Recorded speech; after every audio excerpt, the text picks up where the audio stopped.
Hi everyone, it's Jaishree and Kalanity from JaishreeYoga.com and the Soul Mapping Matrix. Hi, happy almost New Year. So today is Yogi's Guide to the Apocalypse. On the road edition. On the road edition, it's true. How can anyone not do videos on the road these days? This is our date, which is good because M is for magic. Mystery. No. Medicine. Medicine. Now, how about M is for marriage? Marriage is when two people are coming together for love. Love and partnership and magic and medicine and moving forward in the world. M is for marriage of ideas, marriage of beliefs. And here's the thing, marriage is not about merging.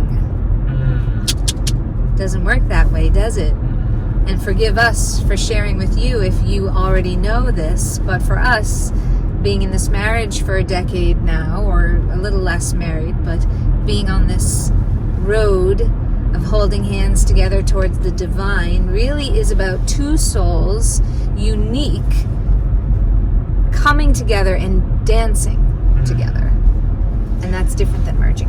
Yeah, it sounds like we're really getting to, I think, the magic of relationship, which is when you have two and you add them together, it doesn't just make two, and it certainly doesn't make one, it makes 11. And there's a multiplication factor. And in my experience, the confusion around this and around identity and what is like the coupleship identity, what is my identity, does it change, does it stay the same, what do I need to compromise on, what do I need to hold on to in order to be in my truth. This is like the real meat of the work and the amazing magic of relationship and marriage. So just for a little background, in case we haven't met, Kala and I have been teaching together, playing music together, and creating together since we met. And that was back in 2010, I believe. We had created the Soul Culture Yoga School in 2015. I've been teaching yoga for 15 years, and in 2015, Kala became a certified yoga instructor.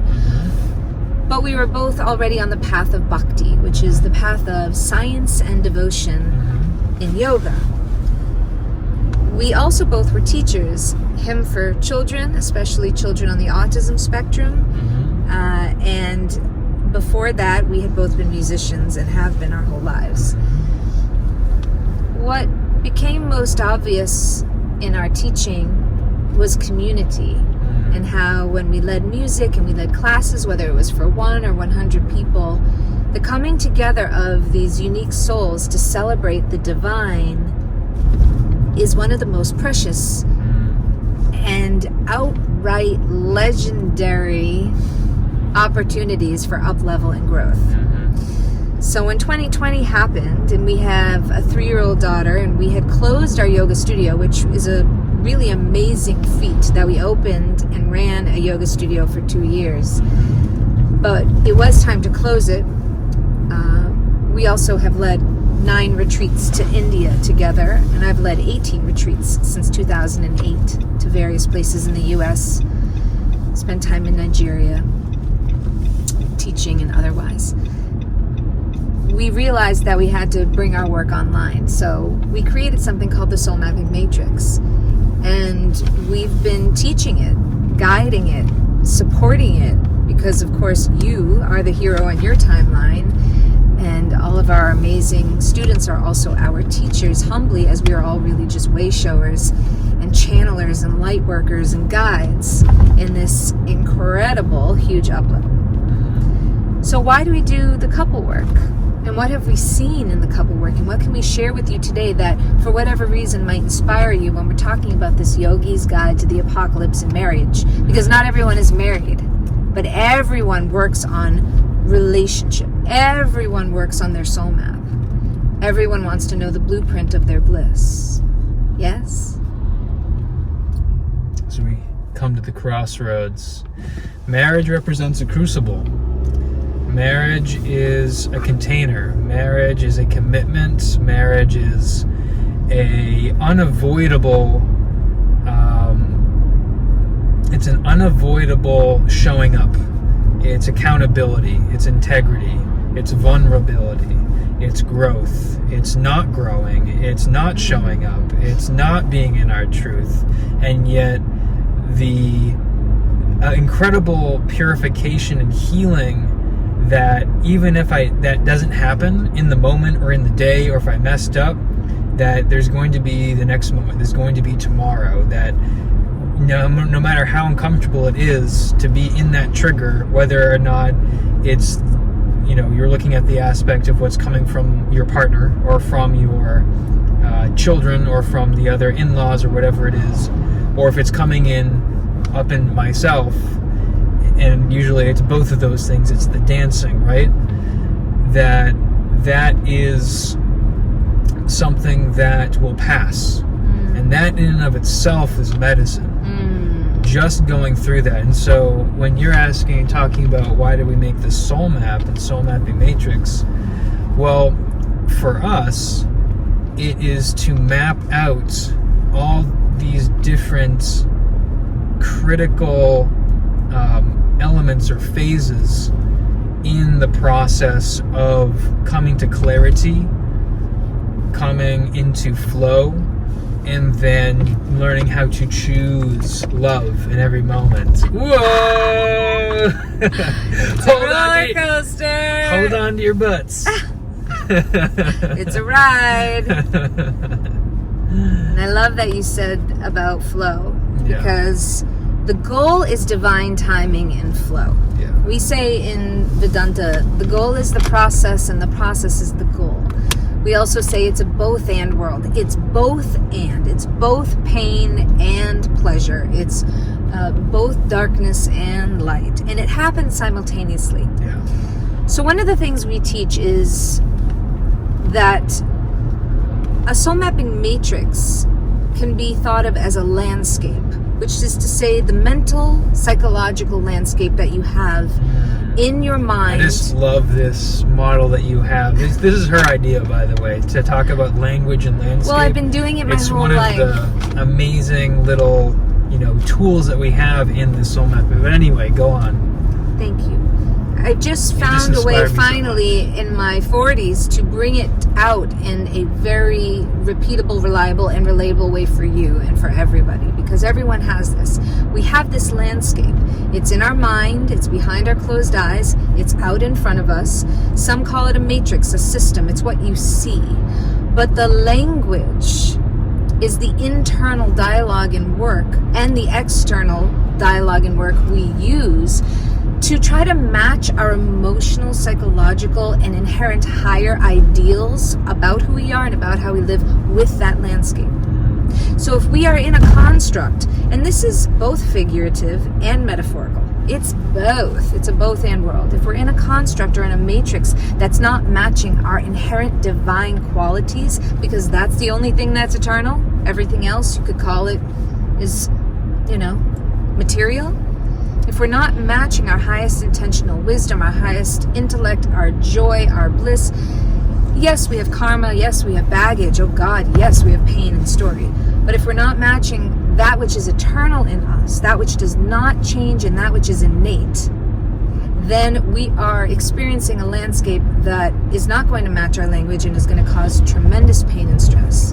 And specifically what we like to teach is how to deal with triggers, how to deal with pain, or how to deal with being pissed off or annoyed, because it's the triggers that are actually a portal, literally a portal. It's its own matrix, its own many-faceted jewel of universes, that if we can see it from all different levels, specifically circular, then we're also going to see the toroidal energy that comes from the both and work. Wait. Explain to me. Toroidal energy? Yes. So toroidal energy means that in a marriage or in ourselves, because again, it's unique and it's together, we are having an experience of a divine dance. It's like a DNA strand. It's like a double helix. So always that movement is going together. We call it the Maha Mantra, or the greatest freedom of mind, because it is the names of the divine. Hare is the goddess, Krishna is the god, male. It's constant coming together and dancing our way up and dancing our way down. And while we're doing that at the same time, we are expanding. We're shreeing our consciousness, as we say.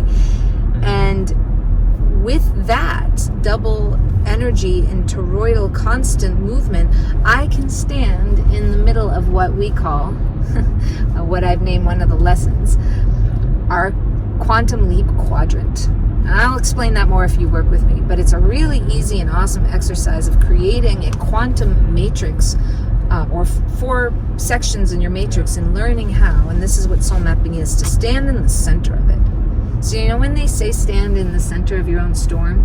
Yes. Like, we are the storm. Like, you are the storm. Well, science has shown us that that's power. Electromagnetically, we do all have a toroidal structure. So toroidal, this little geek out moment here on toroidal structure. So a toroid is a donut. Okay, so imagine a donut. Ugh, right? Yum. Right? Yeah. I don't want now imagine. donuts so bad. All right, so imagine your favorite kind of donut. I know you have one. Just pick one. I'm salivating. All right, and now imagine there's just one sprinkle on that donut, okay? And there's a sprinkle like on the top of the donut, right? So if you take that sprinkle and then it moves in a circle coming from the inside to the outside, it's going to go outside, so it looks like it's moving away from the donut. But then when it gets to the very outer edge, then it's going to go underneath, and then it's going to start moving towards the donut, right? So this is the toroidal energy. There is a hole in the donut. We are all in our own energy field, and we are in the center, the 0 point of it. And our energy field goes up and out. This is also the energy field of the earth. Everything is electromagnetic, right? It's just science. And it constantly is simultaneously moving up and out, and therefore expanding, and also moving down and in, and therefore contracting. Toroidal. Toroidal. And so M is for marriage, and us sharing in this Yogi's Guide to the Apocalypse series of what we teach in the Soul Mapping Matrix is because the matrix is both and. It is outside of us, external, and it is inside of us, internal. It is in our mind, it is in our heart, and if we can understand... And the marriage thereof. the marriage thereof. If we can understand all the landscape of our own matrix and then up-level, transform, and that's where a lot of the work is, and that's why we do mentorship, because it doesn't happen overnight.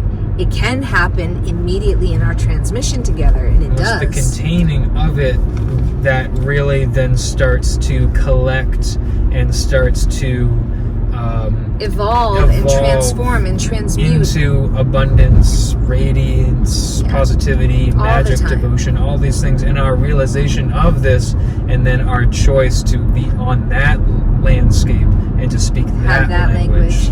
So we don't ever, we have so many secrets that we still want to share with the world. They're all building momentum, and there's amazing things happening. It's going to feel really good when we can. But the one thing that we have right now that is so relatable, reliable, repeatable, and for you is this Soul Mapping Matrix.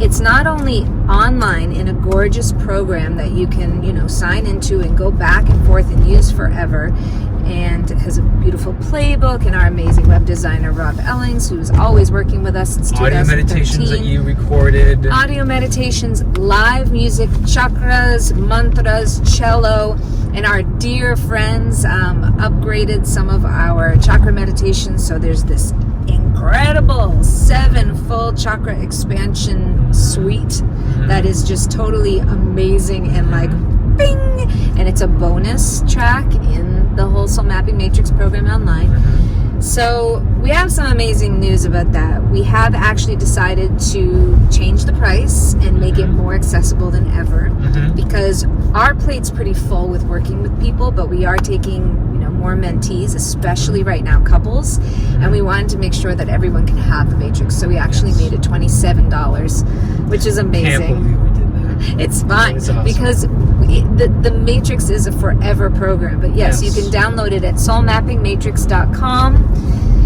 and it's only $27 right now. But to work with us, we would love to work with you. You have to answer a few questions and check in. Maybe you read Soul Ascension, my second book, and we can talk with you about it. But for now, we hope you got something out of this car chat on Yogi's Guide to the Apocalypse. We would love some feedback from you. If you have any questions or would like us to talk about anything specific, we're happy to do that. We're thinking of starting a Dear Jaishree chat, or Dear Abby, remember, and her sister. They answered questions. I do want to say just one last thing, because it is Yogi's Guide to the Apocalypse, and I know it's it can sound like it's a kind of a tongue-in-cheek name, which in some ways it is, but it is also very real. Oh, yes. That we are living an incredible transformative time. So I want to tell you all, which is also a reminder of myself, that we chose to be here. We chose to go through these most pressurized times so that we could be squeezed like the coal and the carbon to form the diamond. And when it comes to marriage and what we're talking about with the expansion and the contraction, all these things happening, that it's my sincere... At the same time, it's my sincere wish that we all just find support, and we find trust, and we find whatever it is, that core desire that bubbles up for you when you are in the depth of your awareness, and whatever is happening for you, you can find that core desire that will be that upward momentum for you to continue on this journey, because all we need to do is continue. Apocalypse means the revealing. It means that the veil is coming down, and so we are seeing and feeling and hearing just even more deeply every single moment. We're being transformed. Amen. And it's just the beginning of this new exciting earth cycle. If we could just get out of the broken old matrix and upgrade into our soul's matrix, language, and landscape, and we hope to be with you on that journey. Haribol, Hare Krishna, Namaste, blessings, and Radhe Radhe. Radhe Radhe.